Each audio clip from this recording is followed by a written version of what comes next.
Bonjour à tous mes amis, abonnés et ceux qui me font le plaisir de suivre mes vidéos sur la découverte du cœur du Père. Peut-être certains d'entre vous découvrez pour la première fois ces vidéos. En tout cas, je suis heureux de pouvoir partager ces choses-là. C'est du vécu. Comme je l'ai dit tout au début, ce n'est pas de l'enseignement proprement dit, mais c'est les réflexions de Vincent sur cette question du Père. Et je couvre tous les versets du Nouveau Testament qui nous parlent justement du Père. Et c'est un exercice très intéressant dans la mesure où je ne sais pas ce qui m'attend avec le verset suivant. Donc, c'est pas moi qui décide les thèmes, mais plutôt que les thèmes me sont imposés et ça m'oblige à avoir une réflexion qui sort de moi-même. C'est intéressant comme approche. Voilà, donc nous sommes toujours dans l'évangile de Jean, chapitre 8, comme je vous l'ai dit depuis le début de ce chapitre. C'est un chapitre qui n'est pas facile parce que nous avons des conversations musclées entre Jésus et les pharisiens. Alors aujourd'hui, le verset que nous allons traiter est un verset qui commence à hausser le ton. Et on voit que Jésus va vraiment les chercher sur une question extrêmement sensible. Et la question c'est, mais alors, qui est votre Père? Si on pose la question à quelqu'un, on est en train de remettre en question peut-être leur paternité. Ils sont les fils de qui? Alors, lisons le verset. C'est Jean chapitre 8, verset 38, pardon. Jean 8, verset 38. Je dis ce que j'ai vu chez le Père, et vous faites ce que vous avez entendu de la part de votre Père. Alors, je recommence. Je dis ce que j'ai vu chez mon Père, et vous faites ce que vous avez entendu de la part de votre Père. Alors, mon Père, votre Père, c'est pas le même Père. Alors, on parle de quoi là? On ne peut pas parler d'une réalité biologique, c'est évident qu'ils n'ont pas le même père. Alors, si ce n'est pas le père biologique de qui il s'agit, donc c'est obligatoirement le père spirituel, Dieu, qui est celui qui vous a engendré dans votre vie spirituelle. Alors, vous voyez, c'est à partir de ce moment-là, c'est votre Père. Moi, je sais qui est mon Père. Mon Père, c'est Dieu, c'est l'Éternel, c'est le Créateur du ciel et de la terre. Je fais ce que je vois faire mon Père, mais votre Père, c'est pas le même. Alors, si c'est pas le même, leur Père, c'est qui? La question, elle est vraiment là. Parce qu'ici, Jésus nous donne deux critères pour identifier quel est le Père qui a engendré une personne. Il nous dit que nous pouvons découvrir le Père d'une personne par les choses qu'ils font et par les choses qu'ils disent. Alors, peut-être malgré eux, un fils ou une fille va révéler qui est son véritable père, par les choses qu'ils font et par les choses qu'ils disent. Alors, j'aimerais vous parler de mon épouse Denise. Je parle régulièrement d'elle parce que elle est un sujet riche d'illustrations.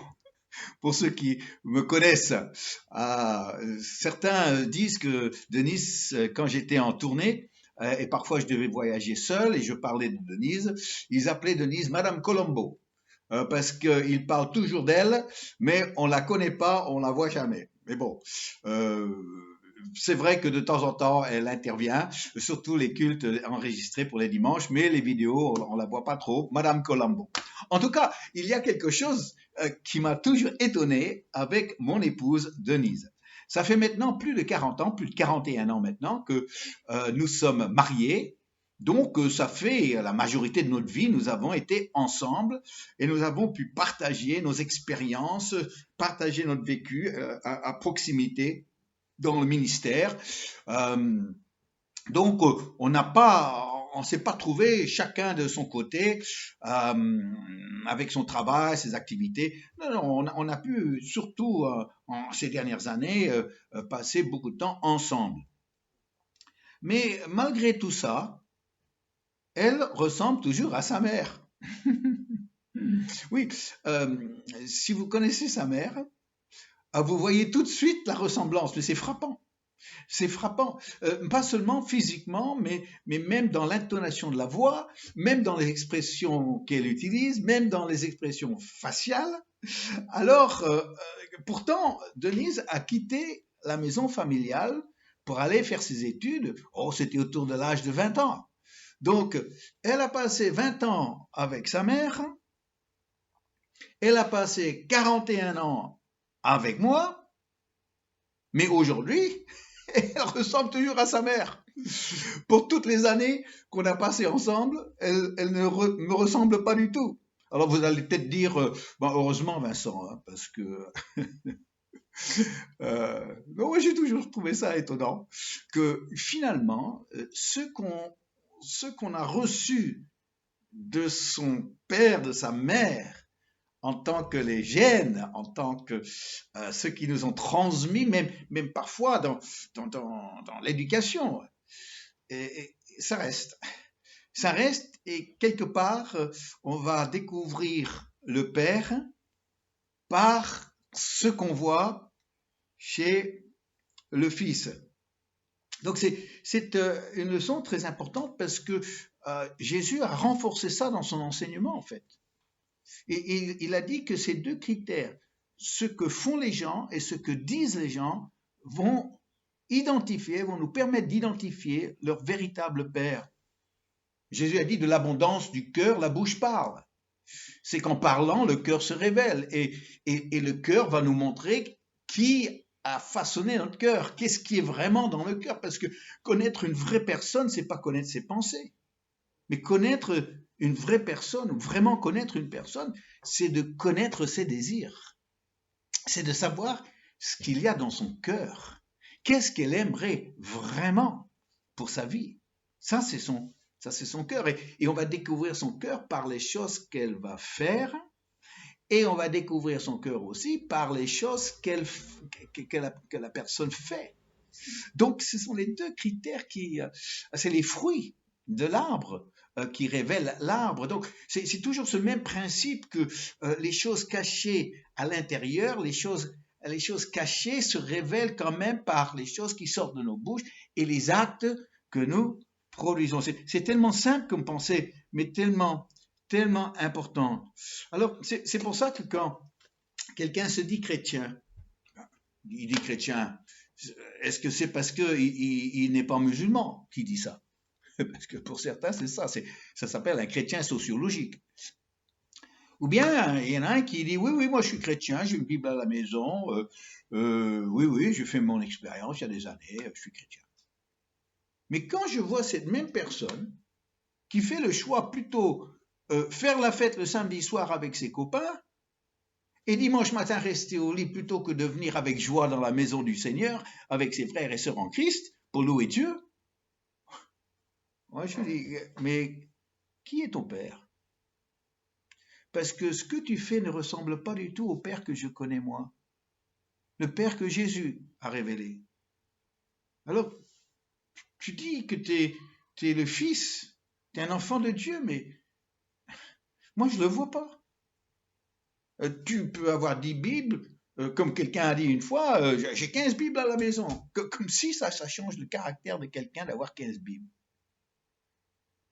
Non, c'est ce qu'on fait et c'est ce qu'on dit qui dévoile tout de notre vie.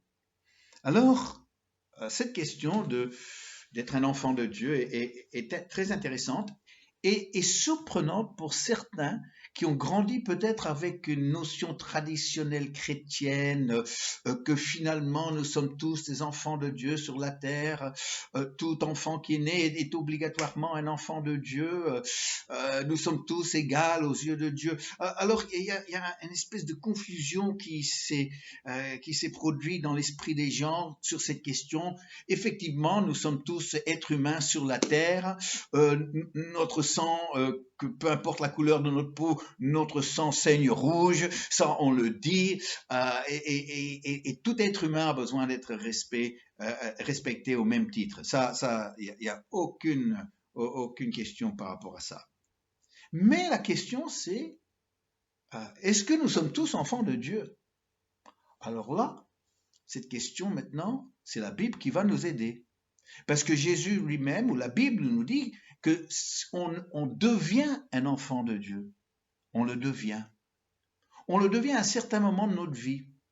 On le devient lorsque nous sommes imprégnés par ce que la Bible appelle la semence incorruptible. Et à partir de ce moment-là, nous sommes ce que la Bible dit aussi, nous sommes nés de Dieu. Je suis né de mon père biologique. Je suis engendré physiquement par lui. Mais il y a dans la vie un moment où on reçoit cette semence incorruptible et nous sommes maintenant nés de Dieu. Et dans cet instant-là, nous devenons, Jean 1,12 nous le dit, nous devenons un enfant de Dieu. Et ce qui est étonnant, et je dis ça avec beaucoup de sérieux, et je vais vous demander juste de réfléchir sur ce que je dis. Mais finalement, Marie a engendré Jésus sans la participation d'une semence humaine. C'était suite à une expérience spirituelle, l'ombre du Saint-Esprit qui est passée sur elle, qui finalement l'a rendue enceinte, et elle a engendré sans l'aide d'un homme son fils, qui était le Fils de Dieu, évidemment. Mais savez-vous que le Père a fait pareil? Par une action du Saint-Esprit sur nos vies, l'ombre de l'Esprit qui est passée sur nos vies, que le Père a pu engendrer en nous, qui a pu faire de nous son enfant. Il a engendré notre vie, son enfant, sans le concours d'une femme. Étonnant ça. Étonnant. Que Marie a pu engendrer Jésus sans le concours d'un homme. Et que le Père fait naître par une semence incorruptible spirituelle, fait naître des enfants sans le concours d'une femme. Bon, c'est une parenthèse, n'est-ce pas? Et pour dire que l'expérience de cette nouvelle naissance, quand les gens banalisent ça, comme si finalement, bon, une nouvelle naissance, c'est bien, c'est un début, et après on verra bien. Non, non, non, non, mais c'est extraordinaire, cette nouvelle naissance. Quand on comprend ce que ça voulait dire, que nous sommes devenus participants à la nature divine, nous avons été nés d'une semence incorruptible, nous sommes faits enfants pour l'éternité, d'un Père éternel. Oh, chers amis, ne disons pas, ah oui, c'est la ABC de la vie chrétienne. Ah, c'est beaucoup plus que la ABC. Ça explique tout le reste. Ce que c'est être un enfant de Dieu, un fils, une fille, et d'avoir un Père spirituel, un Père céleste. Et on peut se réclamer vraiment de lui.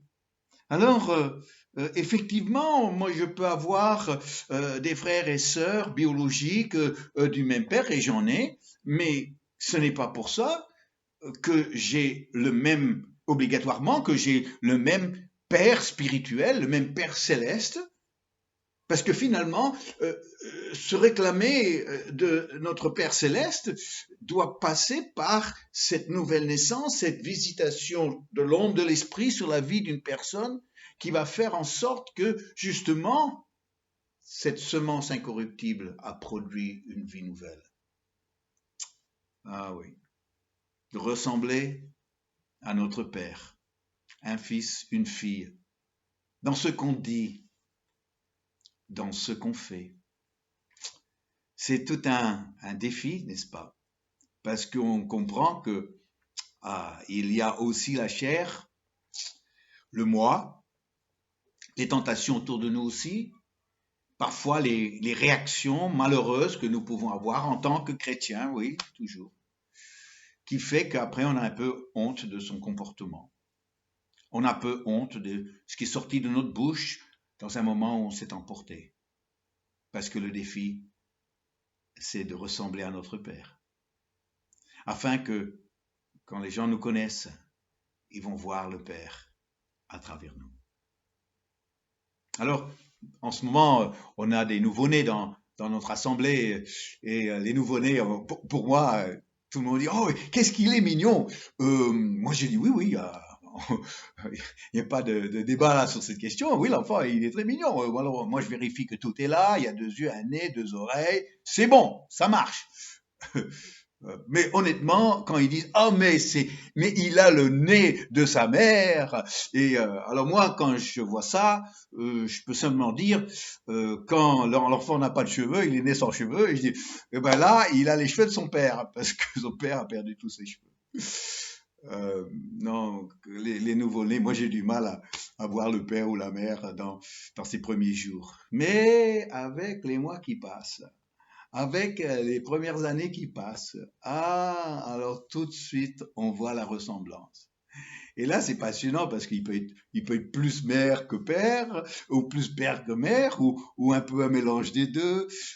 Et ça c'est tellement beau à voir ça. Et avec l'éducation, alors là, peut-être pour toute la vie, sauf si la rébellion passe par là, mais pendant toute la vie, ce qu'ils ont reçu génétiquement, mais ce qu'ils ont reçu aussi au niveau de l'éducation, ça se verra. Et on va découvrir qui est leur père, qui est leur mère.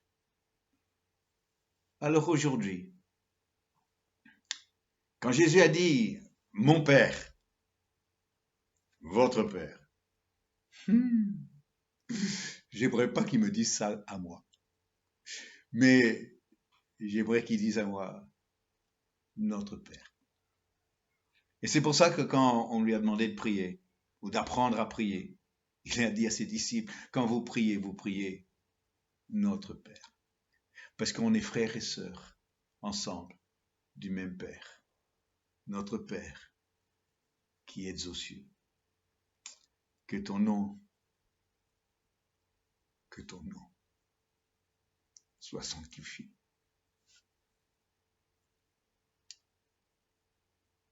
Oui. Nous avons le même Père, chers amis. Nous sommes tous les nœuds, toi et moi, nés de cette même semence incorruptible.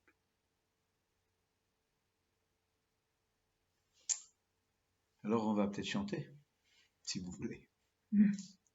Oh mon Père, reçois toute ma reconnaissance.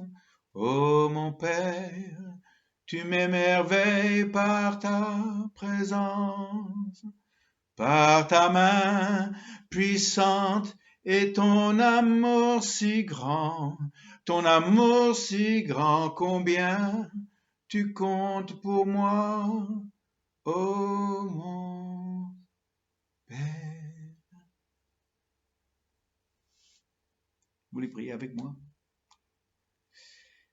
Oh mon Père, oui, tu es vraiment mon Père.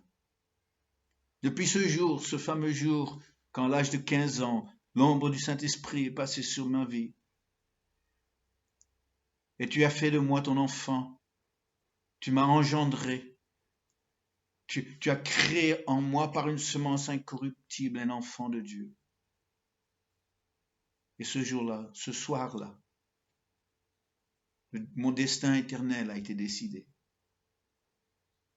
Et même s'il y a eu quelques années où je ne comprenais pas, j'étais dans l'ignorance, la plupart de ma vie, j'ai pu la vivre en tant que ton enfant, en pleine connaissance de cause. Par ta grâce, je vivrai sur ton regard de Père. tous les jours de ma vie, jusqu'au jour où il faudra passer de cette vie à une autre et te voir tel que tu es, face à face. Oh Père, quelle belle vie, quel privilège tu nous accordes. Merci, Père. Père, je t'aime. Nous t'aimons. Amen. Amen. Vous me voyez, je ne vous vois pas, mais je vous vois avec mon imagination. Je vois vos visages. Oui, si je fais ça, c'est par amour aussi pour vous. Que le Seigneur vous bénisse et à très bientôt. Au revoir.